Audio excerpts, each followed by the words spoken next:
Hello and welcome everyone to another edition of Transform Your Relationships. I'm Laura Rubinstein here with the wonderful and awesome Dr. Rhoberta Shaler. Hi, Rhoberta.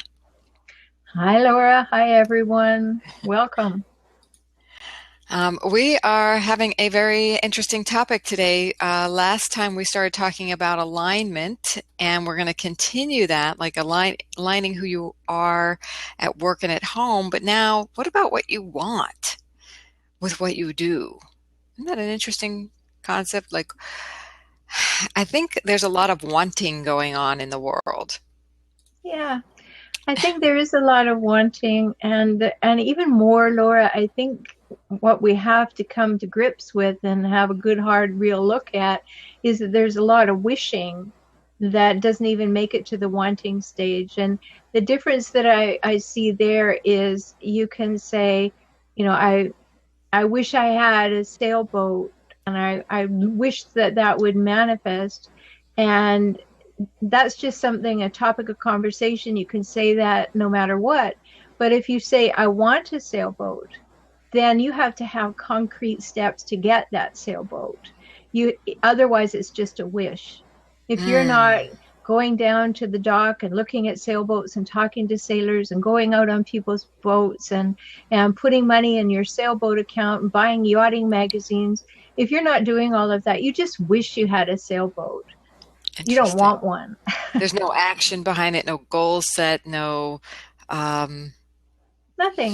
It's nothing. just good talk, So you know, why would someone stay in the wishing phase and not go to the wanting action phase? because they're afraid.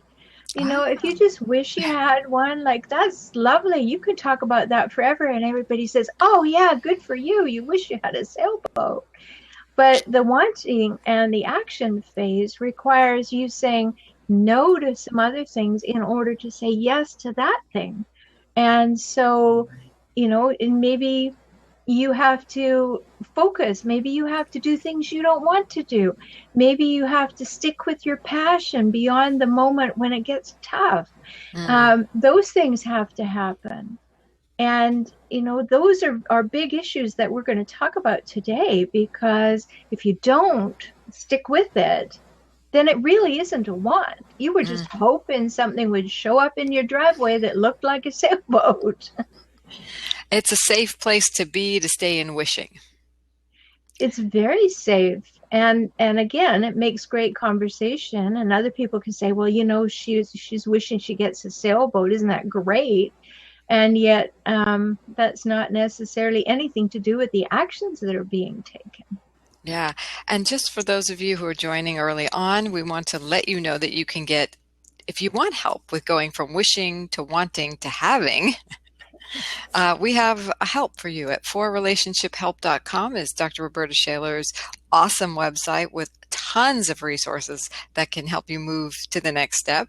Also, I've got a great blog at transformtoday.com, and we welcome you to visit us and hang out with us beyond the blab. But we have these really stimulating conversations about going, like today, getting in alignment with what you want, really taking action and movement towards. I find that sometimes I actually have to stay, maybe it's not in wishing, and I'm a pretty big action person, but I have to sometimes think about it a lot to say, to really understand, why do I want this?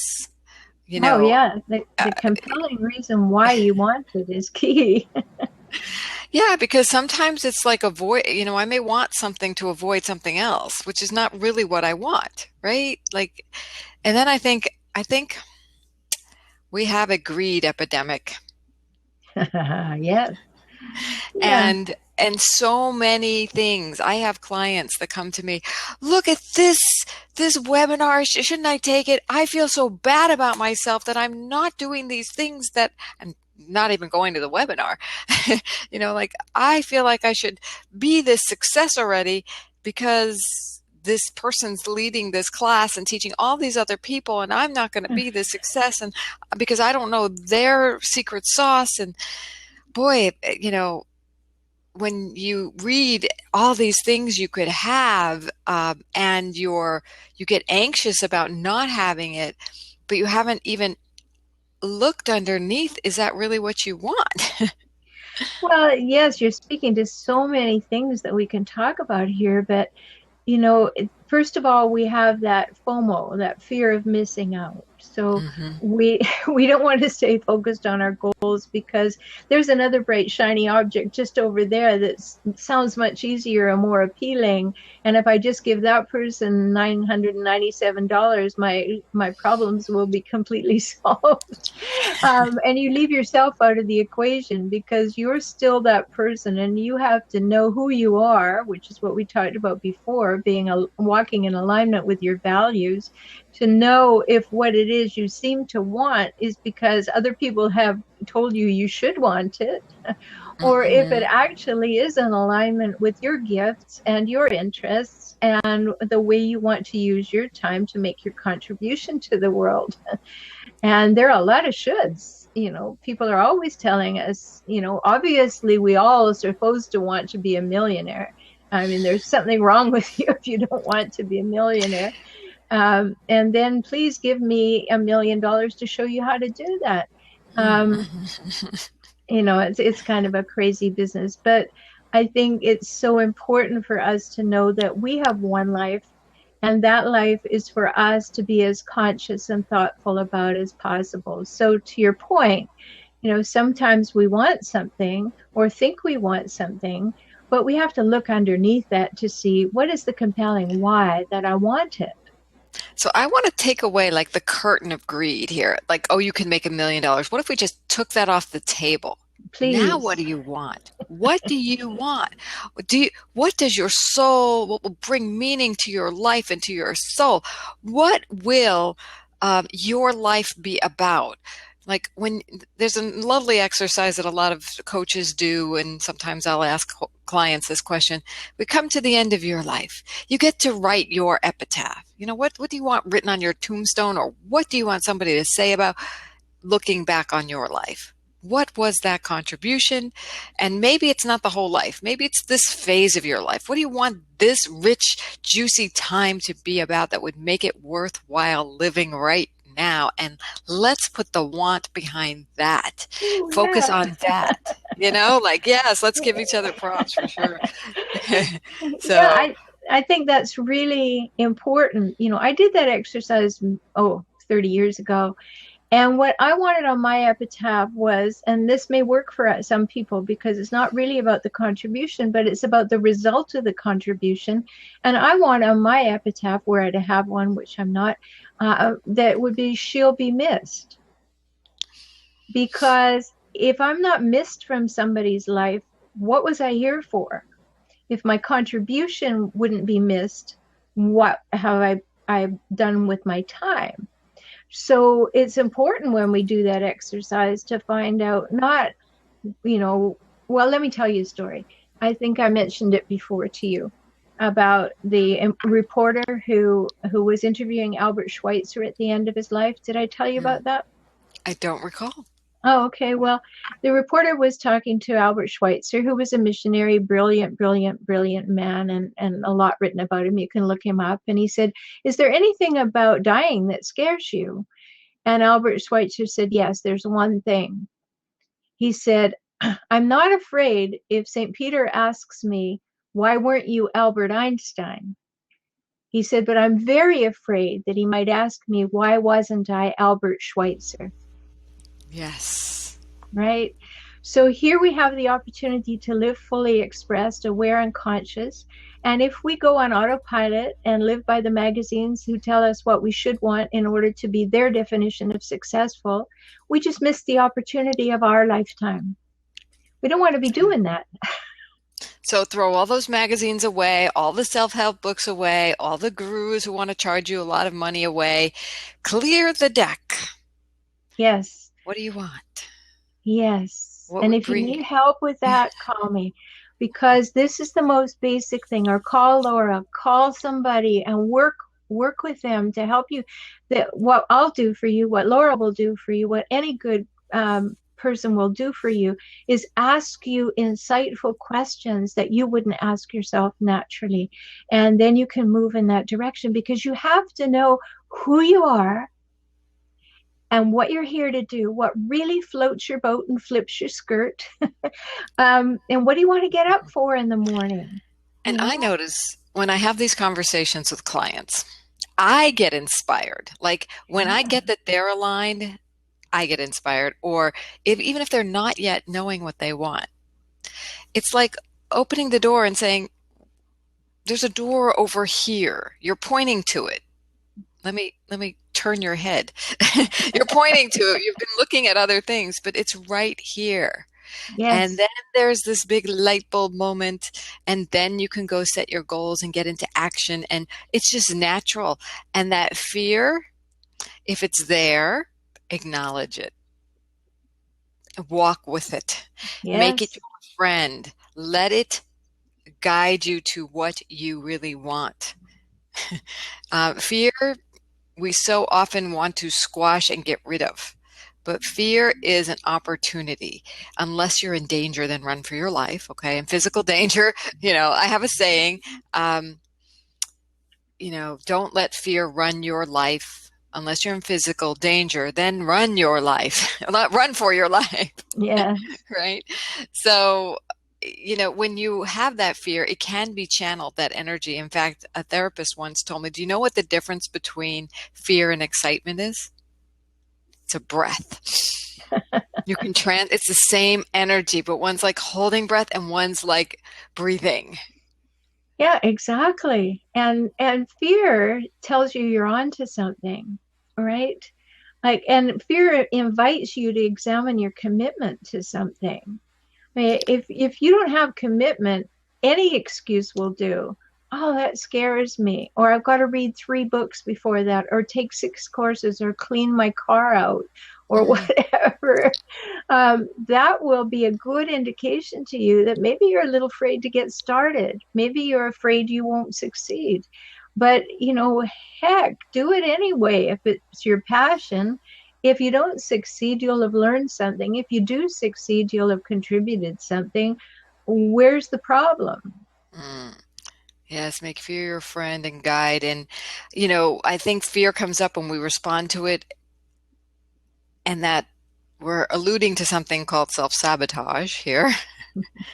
That this is the opportunity for the breakthrough to transform that. And if you've done that foundational work like we talked about last time, what do you value and what do you want now? Clearing the table. What do you want? If all things are possible for you, then you just keep coming back to what do you want? This is the truth. If you want it, you can have it.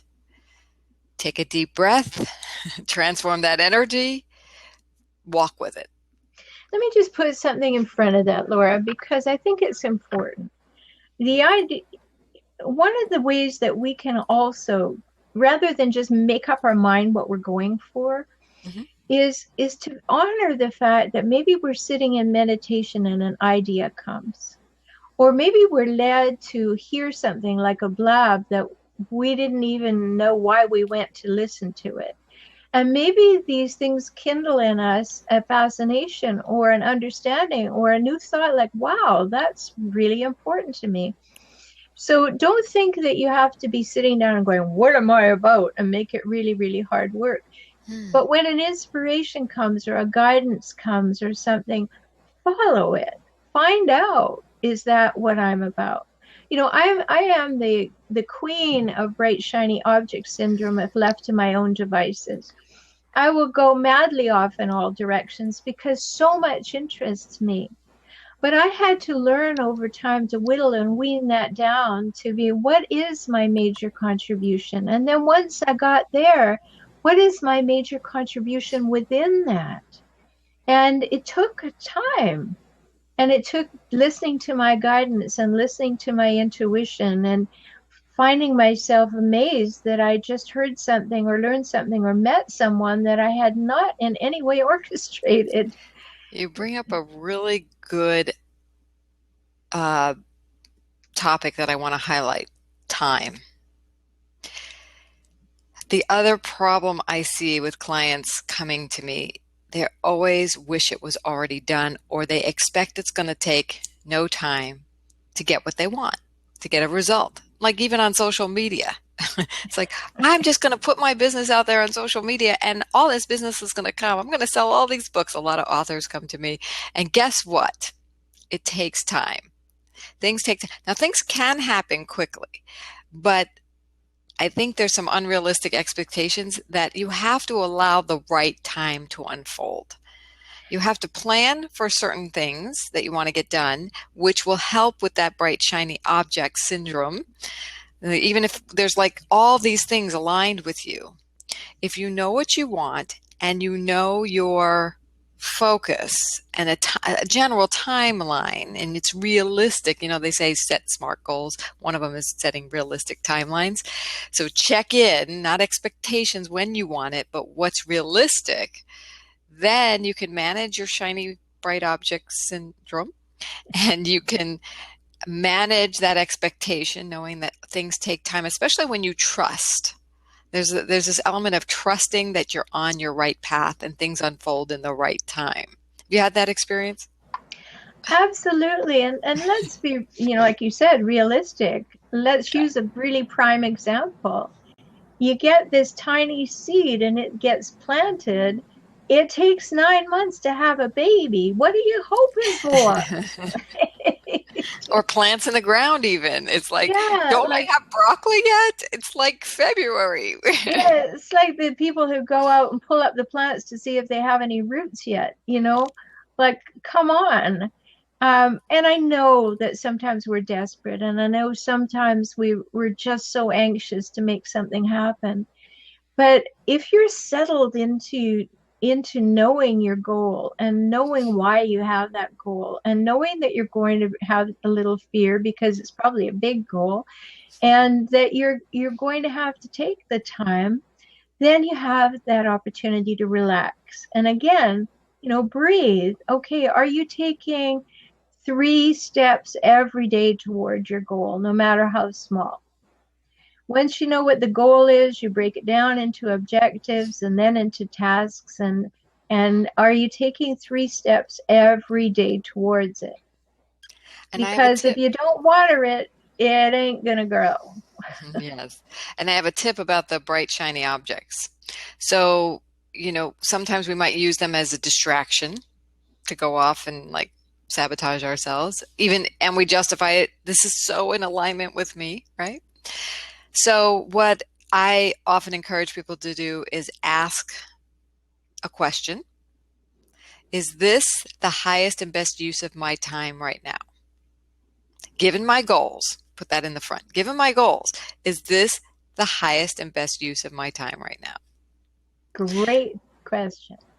And if it's a yes, then you need to reschedule the things you were going to do.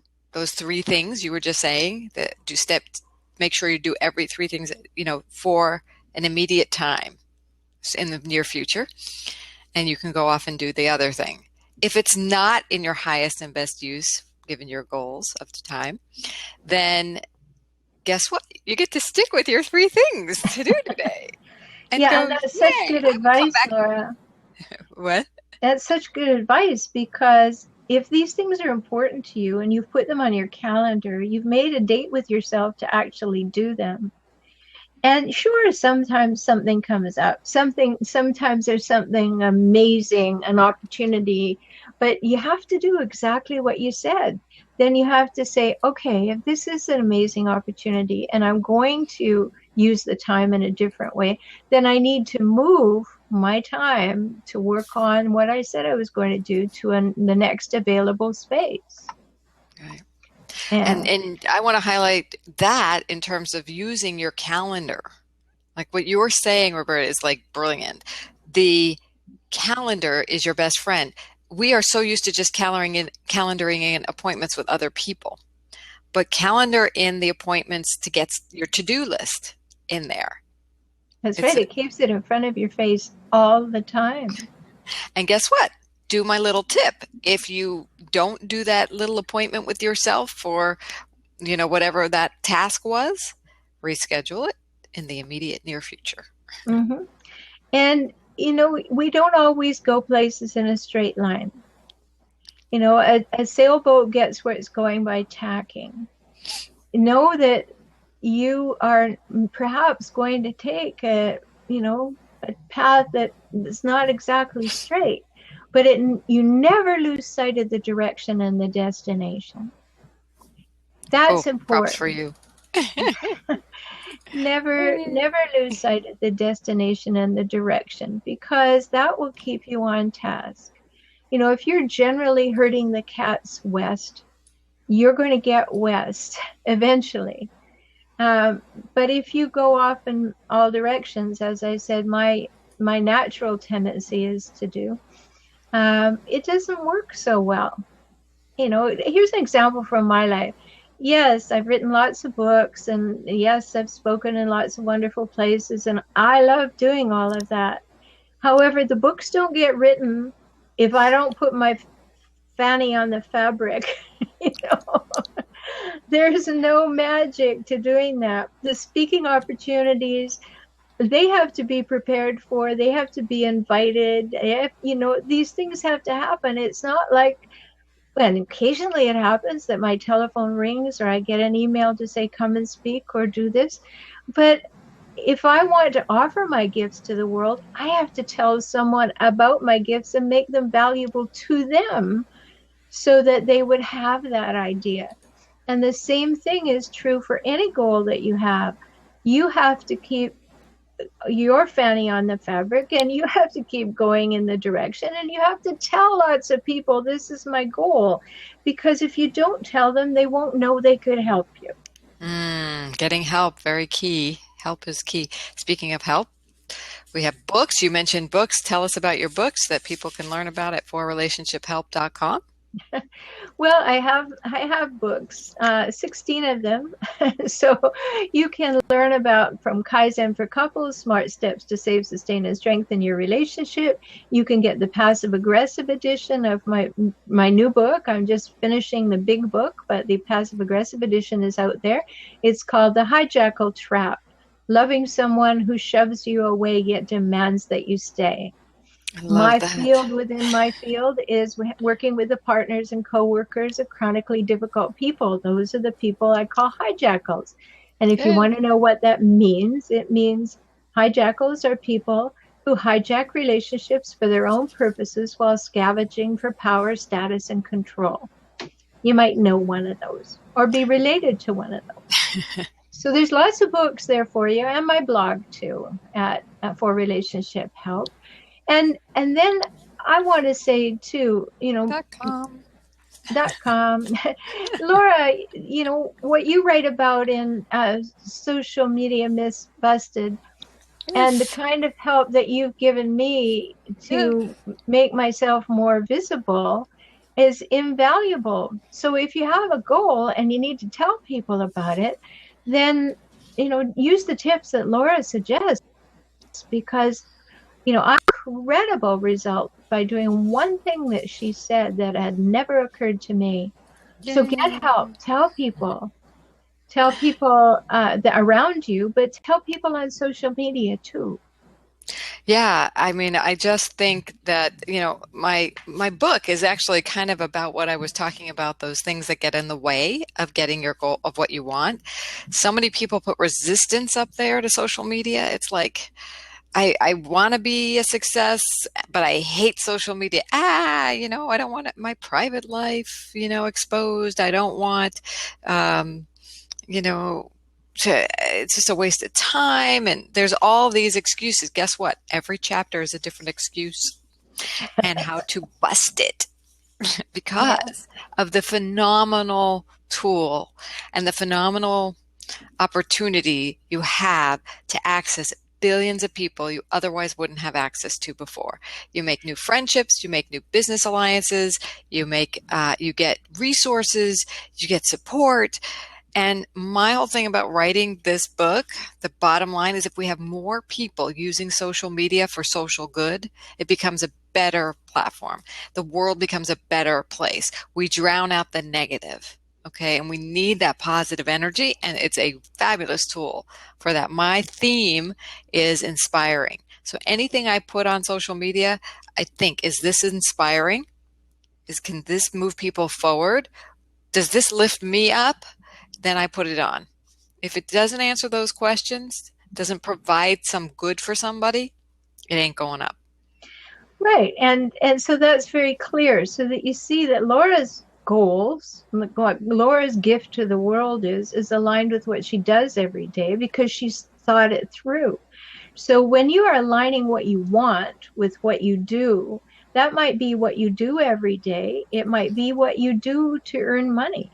It might be what you do in your relationship. You know, from my point of view, as a relationship expert, I hear lots of people talk the talk about, oh, love. And, you know, and this week and Valentine's week, oh, we're all trying to recapture, reconnect, reignite, do the right thing, buy the right gift. Woohoo! Some magic is going to cause us to really rekindle all that we ever had before. And if that's not your goal every day, that's not going to happen. If you think that you're going to celebrate on Valentine's Day and somehow that's going to allow you to coast for the next 2 months, it's not going to work. Because if your goal is aligned with, I want a wonderful, satisfying, reciprocal, mutual, respectful, and honest relationship, that's 365. That's not Valentine's Day. Mm-hmm. And So that's why we're here, to remind you. that's right. So, you know, whatever it is you want, make sure that you're going in that direction and that you keep sight of the destination and that the actions that you're taking are actually on that path. They're not a little bit here and a little bit there and all over the place, because, you know, that's just creating a rut for yourself. 2 steps forward, 2 steps back, you know, in all directions. All you'll end up with is home base. you won't end up ever getting around the bases. So it's very important to think this through. And it's not like sitting here listening to the blab and going, yeah, that's right, and then going off and doing whatever you were going to do anyway. It's like blocking off some time and saying, why do I do what I do? Where am I endeavoring to go? What's my plan for getting there? And how am I doing with that? Amen, sister. I mean, it's really a gift when you know what you want, and you know that you want it from a place of wholeness, not of a lack, not of missing, of what would just take this life to the next level and make it meaningful for you. And speaking of that, if, you know, and Valentine's, our next blab is going to be about how to attract love, how to get more love in your life. And we have a very unique twist on that. So I invite everyone to tune in next time, which will be in another 2 weeks on a Tuesday at the same time. And, you know, in the meantime, focus on what is in your heart. What is that you truly want, that from a generous place, from a peaceful place, if you can get there. You need to take all the concerns off the table. Know that life is working with you and all is well. And that's the thought I want to leave people with today. How about you, Rhoberta? Well, I would say echo what you said, but I would add to it this, that you have this one opportunity to be you, not a carbon copy of someone else, not doing it because someone else thinks you should or because someone expects you to do it. Accord yourself the time to figure out, what's your life about? What direction do you want to go? What is unique about that? And map out your plan. And do it. Get some support if you need it. Get some encouragement. But know that you are unique and that what's right for you may not be right for somebody else. But at least know what's right for you and go with it and for it with your heart.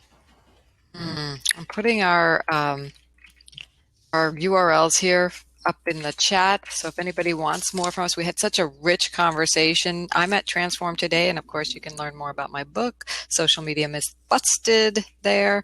And Dr. Rhoberta Shaler is at forrelationshiphelp.com, and you can get her books, Kaizen for Couples and The Hijackal Trap, the Passive Aggressive Edition.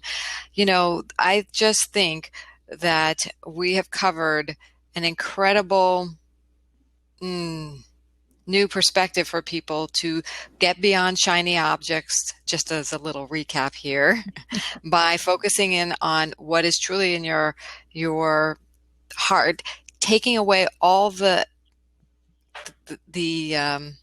extraneous messages that culture is saying. I feel personally, just to recap, we have an epidemic of greed, that greed is good, but it's totally like blinding us to what makes life rich, juicy, powerful for us. So come back for another blab. Let us know what you want in life. And if you have questions, of course, we always love questions. We can stay on for another couple minutes if there are. You just use the /Q in the chat box. I think it's right over there.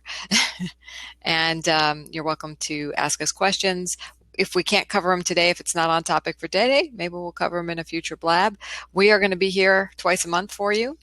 And happy Valentine's Day, everyone. Enjoy your celebrations. Love yourself lots. Yes, and remember, love anything that you want to give to someone else, you must have it for yourself. Whether that's going out and buying a gift to give or finding the honesty, safety, trust, respect, reliability within yourself so that you have that gift to give. And the greatest gift that you can give to anyone on Valentine's Day is an aligned, happy, conscious you. Yay, and thanks for being aligned with us today, Abdul and Candy J. Thanks for your tweet, and we will see you next time. Yes, happy Valentine's. Happy Valentine's. Bye.